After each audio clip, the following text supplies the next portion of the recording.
Now, if we think of the number line, and we have some numbers here. It doesn't really matter where we are on the number line. If you say, let's suppose this is a 5, 6, 7, 8, 9. We can be wherever we want. 2. If we have a calculation like 5 plus 2, then our number line model said, stand over there, because you're adding, you're looking, you just know, you played in the snow, you're happy. You're looking to the right because you're looking in the positive adding direction under normal circumstances. And you're taking a positive 2 steps forward. So you'll be over there, obviously. If I now compare that to 5 minus negative 2, I'll do it up above the number line. What does that mean in terms of my number line model? I'm standing at the first number. I'm looking left because I'm subtracting, so I'm looking into the negative side, the lower side. But then I'm walking backwards 2 steps. So either way, I'm going to be at 7. Now intuitively that makes sense. If you think about yourself, looking that way and walking forward as you're facing, and turning around and walking backwards should have the same effect. So on the intuitive side, we can understand how these two are the same. That adding, feel free to close that door at the back. People are noisy. Outside people, not us. So with this sort of physical, visual understanding of how to perform the arithmetic, we can easily verify and be confident that these two are the same. So adding a positive integer is the same as subtracting a negative integer. And then that sort of leads to the shortcut of 2 negatives make a positive. And there's not much thought going into that. We can certainly stay on the intuitive side with that. But there's a little more going on that I just want to be aware of. And this, just note, this still applies on my circle. If I now have a 0 there and a 1, 2, 3, and whatever, I'm still walking around with addition and subtraction. I'm still walking around the line in the same way. Sorry, that 2 is not positioned very well. Let's do the whole circle. I have my 6 there, 9, 10, 11, 4, 5, 8, and 7. Wherever I am, this would be exactly the same, except there is no negative 2. So let's talk a little bit about the circle, since my numbers are more limited, and it forces me to really look at these two things and why they're the same. So let's have an observation. Let's note, which is the one I have in the book, just to be consistent. 8 minus 5. 8 minus 5, and I'm working mod 12, just to have a familiar circle. Now 8 minus 5, I can do it by walking around. I have an 8 here. 1, 2, 3, 4, 5. So it is 3 mod 12. But if I'm at if I'm trying to get to 3 as my answer, and I'm starting here at 8, because of the circular setup, I can get to 3 in 2 different ways. I can get to it this way, which is what this did, or I can get to 3 the other way. So we also have that 8 plus 1, 2, 3, 4, 5, 6, 7 will give me the same answer. So I prefer to look at this discussion with the modulo whatever circle, 12 for convenience, because the number lines naming system of my numbers are almost so convenient I can't look past them. Here all the numbers are different, and this one doesn't look like this one. None of them look the same in any way. And my addition and subtraction walking method, if you want to think of that model, is exactly the same. So I have these 2 ways, starting at 8 in both, and ending up in the same way, one with addition and one with subtraction. There is a special relationship between 5 and 7 mod 12. What could be the relationship between them? That if I change these numbers, the relationship between these 2 numbers that feature here will still be the same. Well, maybe we don't know. So let's have another example. Let's try, I don't know, 6 and 2. So let's suppose we start at 6. And we want to add something to get to 2. Actually, we did subtraction first, so I guess let's do subtraction first. Clearly, minus 4 to get to 2. But I can also go the other way by adding, and eventually I'll come around to 2. What would I have to add to 6 to get to 2? 9. Start here. 1, 2, 3, 4, 5, 6, 7, 8. What is the relationship between 4 and 8, just like 5 and 7?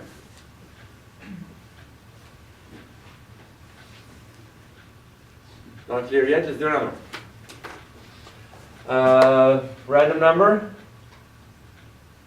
4. 4. And random answer? 6. 6 got you.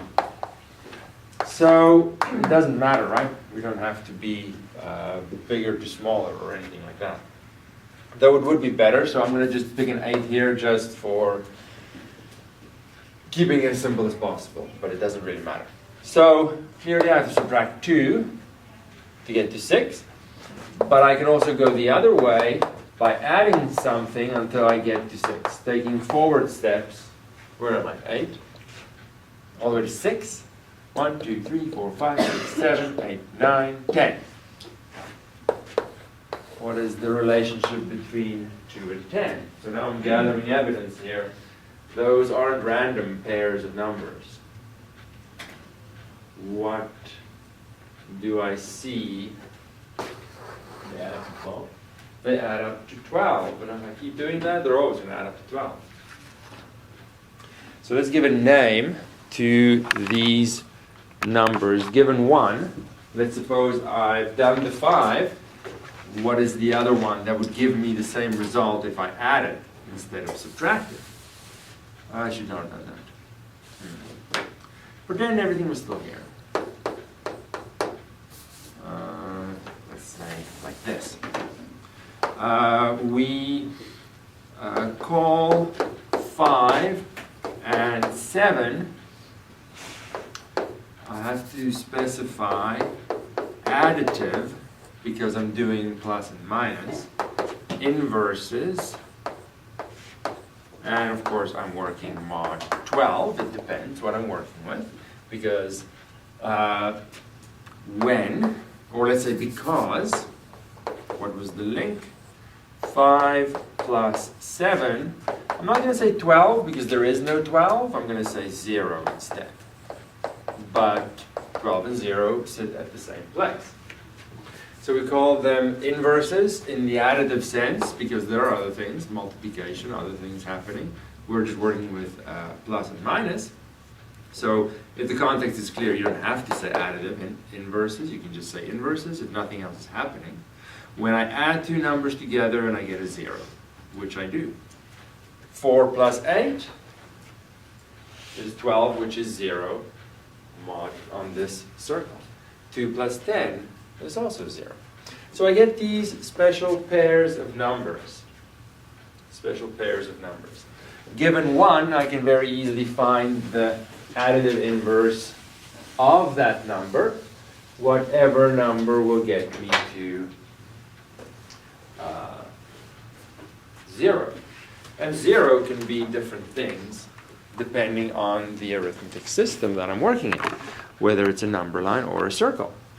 So before I do a definition, let's do 13.3, and I'll update that in a second. I have 4 examples. 4 examples. What is the additive inverse of 6 mod 13? Now I can't look at this circle anymore, right? Because if it's a different modulus, the circle is different, just bigger or smaller. So let's write it like this. Additive inverse of 6 mod 13 is 1. So I'm looking for the number that when I add it to 6, I get a 0. 7. 0 and 13 are the same, right?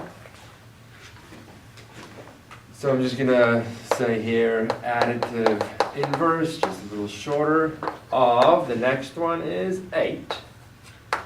Mod 24 is,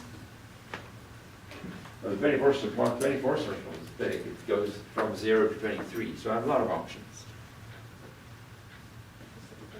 16 is what I'll have to add to 8 to get to 24, or 0. And the additive inverse of 4 mod 9 is 5. Additive inverse of 5 mod 8. 3. So it's not a hard number to find. Depends on the size of my circle. Whichever number gets me back to 0. Now we'll see why, what to do with these. We're just observing that there are special pairs of numbers. Among other special pairs, this is the special pair that I want to focus on, and we give them names, additive inverse. Now, in general, I don't want to write this many words, right? There's nothing wrong with writing words. But given a number, I want to name its additive inverse with a name that relates to the given number. So instead of saying the additive inverse of 6 mod 13 is 7, I know it is 7, I just want to give it a name. My naming is going to be 6 with a little negative in front of it.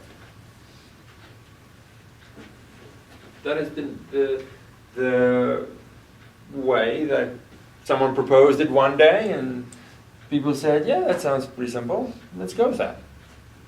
And then we can say that is 7 mod 13. So we're not saying anything new or different. We're just writing it in a more compact, efficient way, which is really what math is all about, to some degree.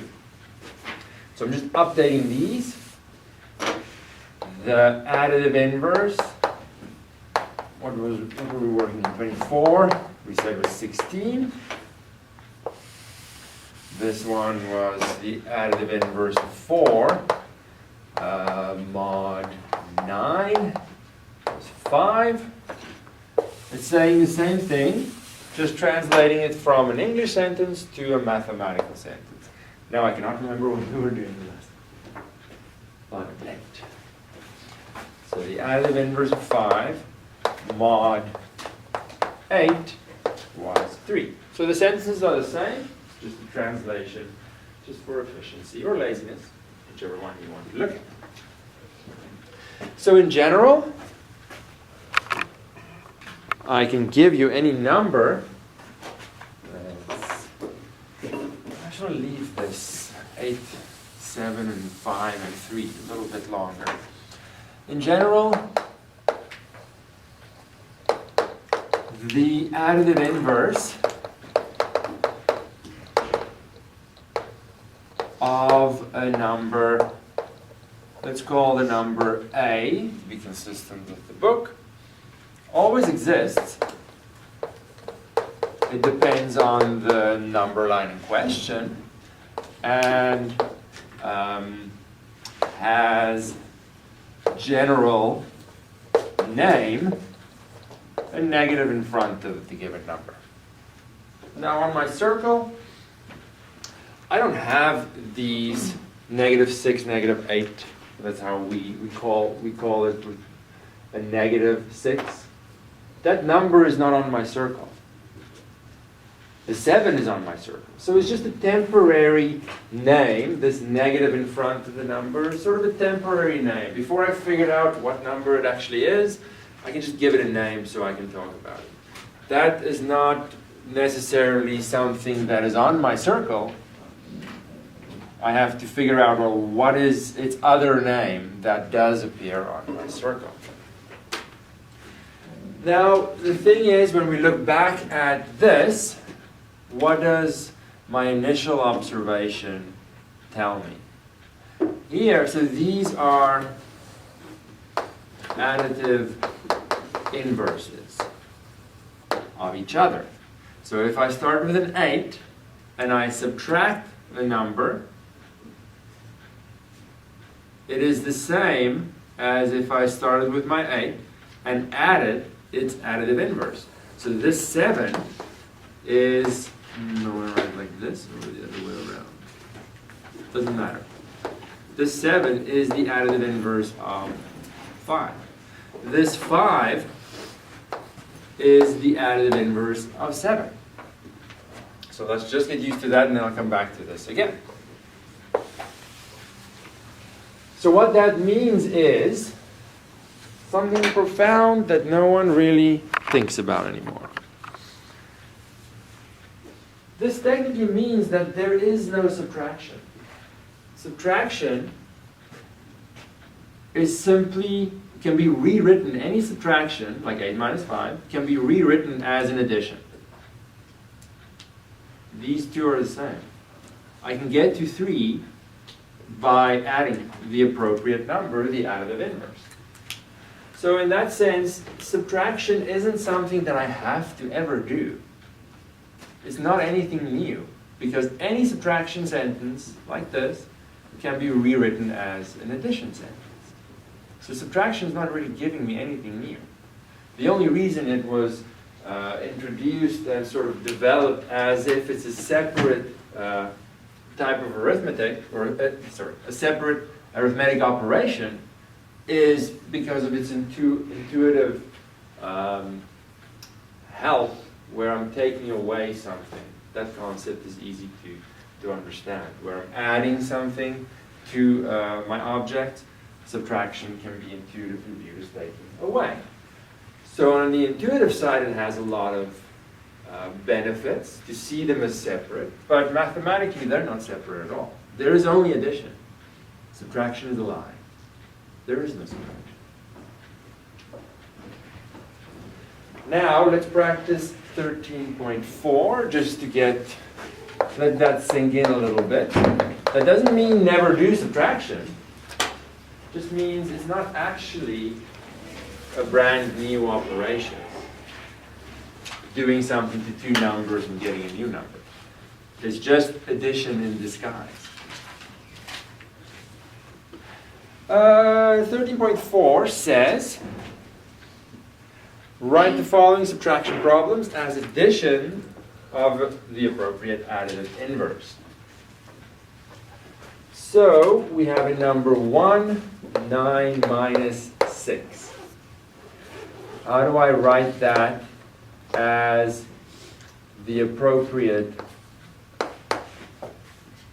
as an equivalent addition sentence? And of course I'm working mod 13, that's important to know. Now if we look at this, how do we figure that out? You can figure that out in two ways. One is find the answer and then see what you have to add to find the same answer. But if we do this enough times, we'll notice that these two numbers, one subtracted and one added, are additive inverses of each other. So you don't actually have to know the answer at all. Not that it's hard to find, you don't need to know the answer. These two are the same. Now it's not a full sentence unless I have the verb, which is equals, or some version of equals. So it's not really a full sentence that I can say is equivalent to another one.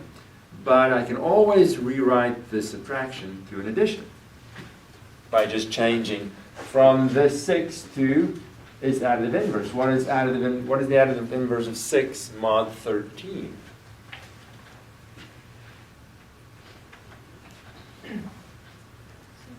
Seven. Because 6 and 7 together will give me 0. Now we can test that. We can say, well, 9 minus 6 is 3. So the answer on this side is 3. So the answer on this side better be 3 as well.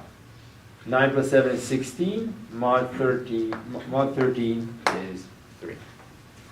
You can do it that way, but that's not really the point. The point is that any subtraction can be rewritten as an addition, which means there really is no subtraction. It's just there for convenience. Mathematically speaking, there is no subtraction. 2. 16 minus 8 mod 24. 16 minus 8 mod 24.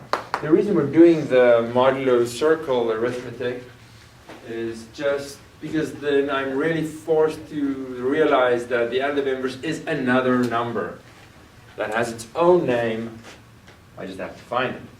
So that'll be the same as 16 plus 1. 16. Doesn't matter what the answer is. I don't need to know what the answer is. Any subtraction can be rewritten as an addition with the appropriate additive inverse. 3, 8 minus 4, 8 plus something mod 9. Well, that something is the additive inverse of 4 mod 9, which is 5. And you can test them with answers. Do you get 4 in both cases?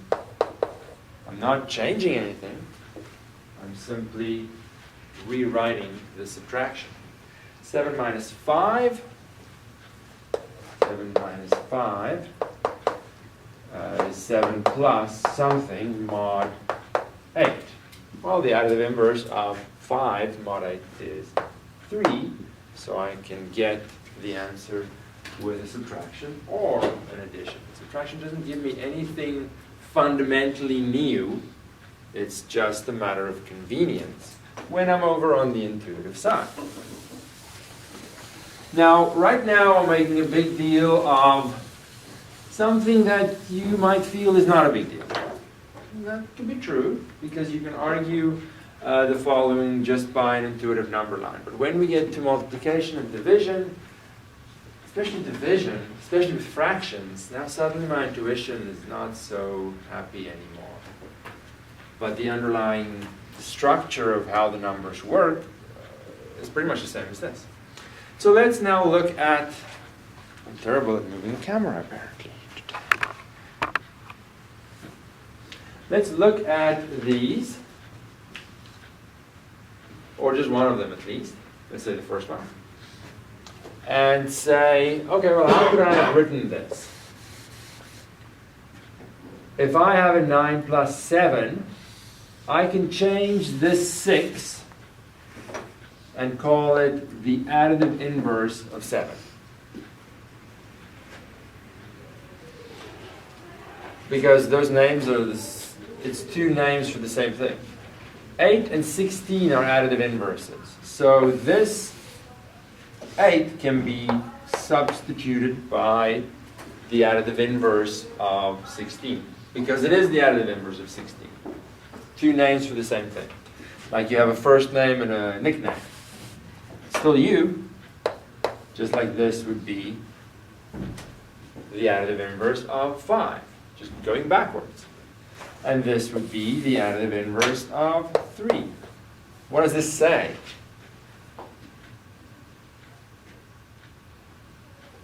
This is in a way saying in general that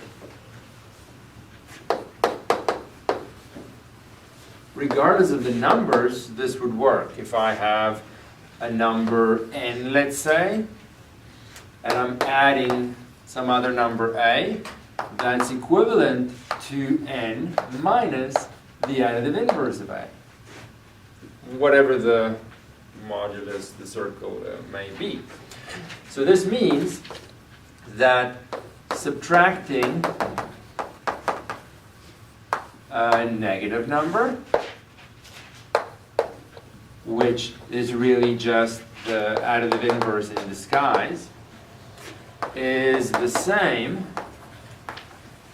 as adding the, let's just say, positive number, the original. Or, very loosely speaking, two negatives make positive. So now we go to the number line, and their issue was we have the concept of these numbers on the other side of 0. Because they represent owing money and things like that. So it's an intuitive concept. So there's my 0. Now I go to the number line. I have 1, 2, 3, 4, and 5, let's say. I have these numbers over here. How should we name them so that it's super convenient? They didn't have names before they existed. They existed first, and then people decided, well, how should we name these? Well, whatever this guy is the additive inverse of 1. Because when I have 1 chicken and I owe you 1 chicken, I'm at 0 chickens. So they existed before they had names. Maybe not like you. You would have maybe been... No, you existed before you had a name.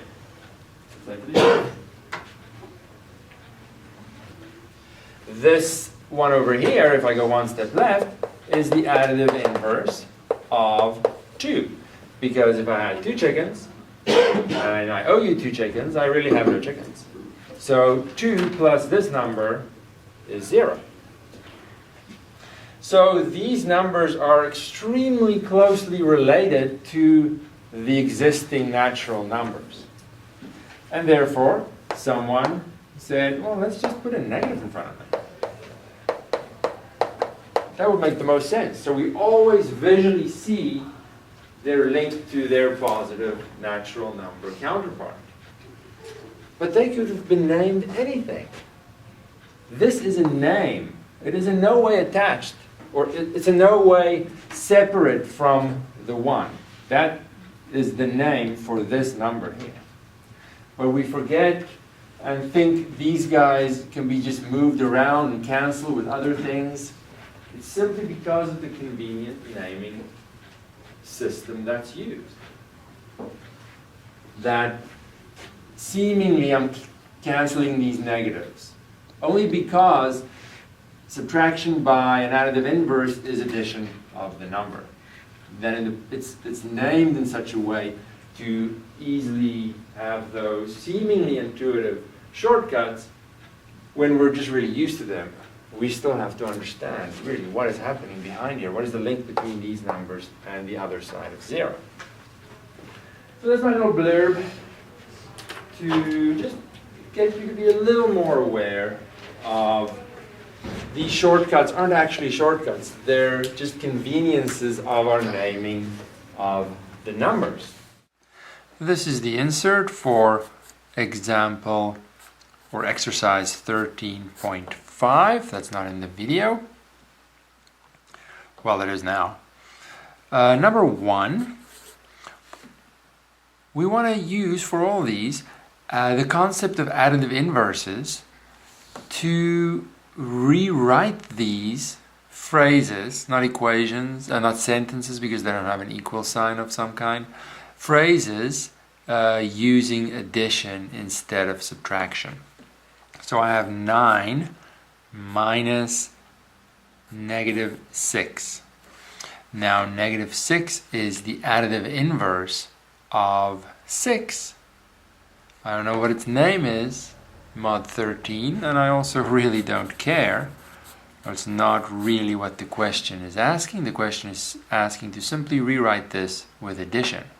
So if I subtract an additive inverse of 6, that is equivalent to adding 6. And since I'm working mod 13, I can finish it by saying, well, 9 plus 6 is 15, mod 13 is a 2. But the important part is up here. Number 2, I have 2 minus 8, and I'm eventually working mod 24. So if I subtract, there really, when you break it down mathematically, is no subtraction. Subtraction is the same as addition by the additive inverse of this number. I'm working mod 24, so now I have to find what is the additive inverse of 8. Mod 24, well, 8 plus what is 24? It's going to be 16. And so mod 24, I have 18 as my answer. But the important part is up here when I rewrite it, not finding the answer, but rewriting it to an addition. Let's look at number 3, sorry. In exercise 13.5, number 3 is 8 minus negative 4, and I'm working eventually mod 9. So the additive inverse of 4 is what I subtract. So 8 minus an additive inverse is the same as 8 plus that number. And I'm working mod 9, so 8 plus 4 is 12, 12 mod 9 is 3. Then number 4, I am looking for 3 minus 5. Something's wrong with this pencil. Hold on 1 second, let me fix it. There you go. 3 minus 5, and I'm working mod 8. So if I subtract, that is the same as adding the additive inverse of this number 5. And I'm working mod 8 that I just carry with me until I need to actually find an answer. Well, now I need to know what the additive inverse of 5 is, mod 8. Since 5 plus 3 is 8, the additive inverse of 5 is 3. Now I'm working mod 8, but 3 plus 3 is 6, and I have my answer. So it's about seeing the relationship between subtraction and addition by way of additive inverses. Look at our addition table. Look at our addition table, for example. Like mod, what mod is this? Mod 5. You can pick any one you want. Then we have our addition table, which is a very easy shift of the rows. And you can assign to each number Little graphical, something that's nice graphically. Now there is some structure. If you look at the additive, you pick 0, just empty, just all one color.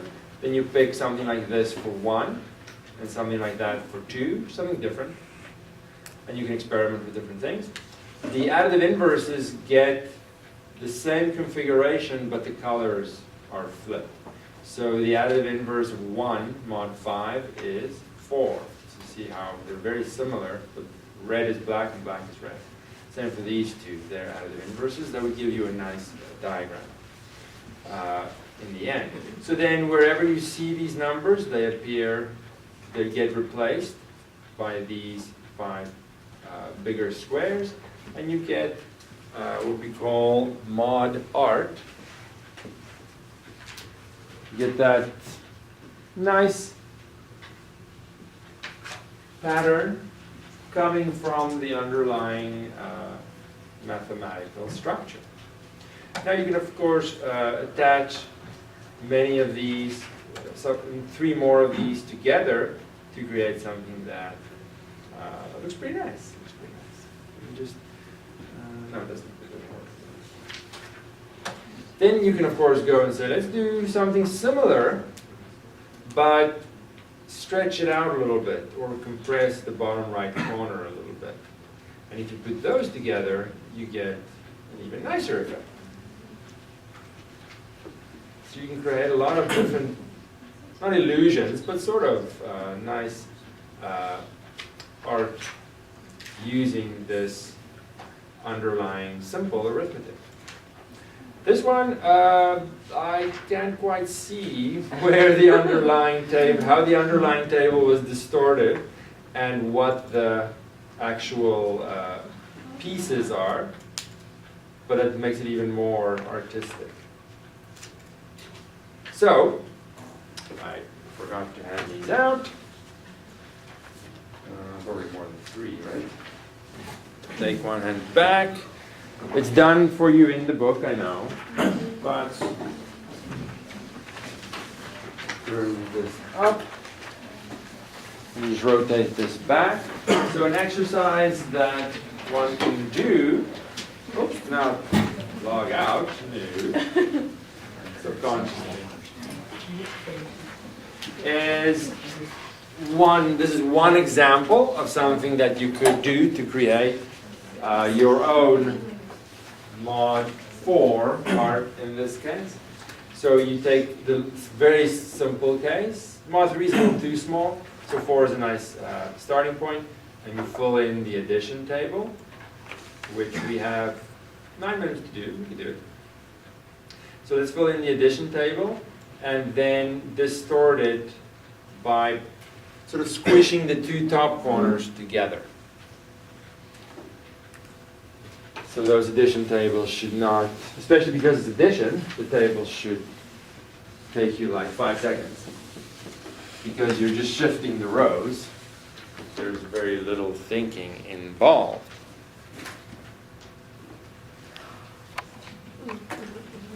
And I think this is discussed in the book as well, but it's sort of done for you. Yeah, towards the end. And I can't afford color printing, so it doesn't necessarily look as good, so I wanted to show it. So you fill that in, and then you copy it over with your distorted table, and you can distort that in many ways, right? This is just one example. Fill in all those numbers. Then now you have to sort of decide on a color combination. One way to make the individual squares more interesting is to split them up into 2 colors, and then we can decide on the colors. The key that makes the mod art visually appealing is that the additive inverses are flipped in color. Additive inverses should have the same basic design, well, they all have the same in this case. But see how 0 and 3, the colors are just flipped. Whatever colors you choose, the additive inverses have to be I'll call them the flipped versions, just like 1 and 2 are.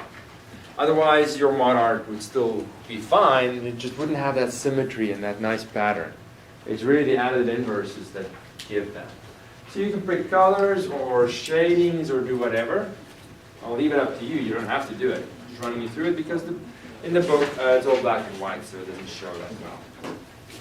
So one thing you could do, I have done it there. Keep going. You can pick some basic colors.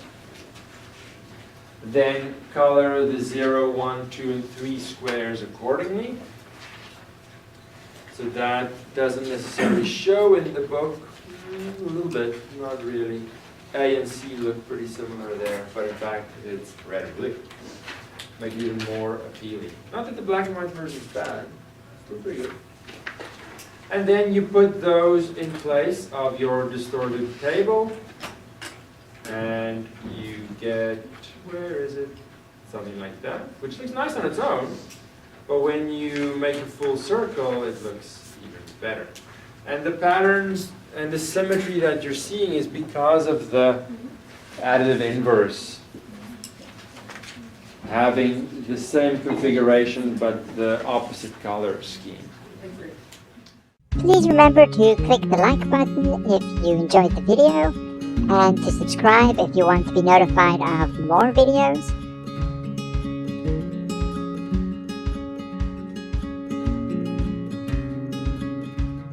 Thank you.